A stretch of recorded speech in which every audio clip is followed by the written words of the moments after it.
जय हिंद। रामधारी सिंह दिनकर जी का जीवन परिचय। छायावादोत्तर काल के प्रमुख कवियों में एक रामधारी सिंह दिनकर का जन्म 23 सितंबर 1908 को बिहार के बेगूसराय जिले के सिमरिया ग्राम में एक किसान परिवार में हुआ। उनके पिता का नाम रवि सिंह और माता का नाम मनरूप देवी था। रामधारी सिंह दिनकर जी की प्रारंभिक शिक्षा अपने गांव में ही सीमित साधनों के बीच हुई थी। इसके बाद वह उच्च शिक्षा के लिए पटना चले गए और पटना विश्वविद्यालय से उन्होंने वर्ष 1932 में बीए में स्नातक की डिग्री हासिल की। इसके पश्चात उन्होंने अपनी आजीविका चलाने के लिए माध्यमिक विद्यालय में अध्यापक के रूप में कार्य किया। फिर उन्होंने कुछ समय तक बिहार सरकार में सब रजिस्ट्रार की नौकरी की। यह वो समय था जब भारत में स्वतंत्रता आंदोलन अपने चरम पर था।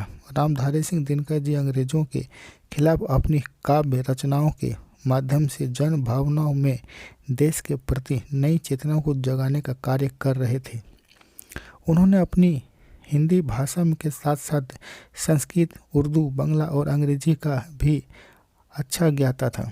वर्ष 1947 में भारत की स्वतंत्रता के पश्चात रामधारी सिंह दिनकर ने मुजफ्फरपुर के एक कॉलेज में ही हिंदी के विभाग अध्यक्ष के रूप में कार्य किया। इसके बाद वर्ष 1952 में उन्हें राज्यसभा सदस्य के रूप में चुन लिया गया, जहां उन्होंने 3 कार्यकालों तक अपना अहम योगदान किया। फिर उन्होंने भागलपुर विश्वविद्यालय में कुलपति के रूप में नियुक्त किया गया और इसके बाद एक वर्ष के बाद ही भारत सरकार ने उन्हें अपना मुख्य हिंदी सलाहकार बना लिया गया, जहां उन्होंने 1965 से 1971 तक कार्य किए। वहीं 24 अप्रैल 1974 को हिंदी साहित्य के इस महान कवि का चेन्नई, तमिलनाडु में इसका निधन हो गया।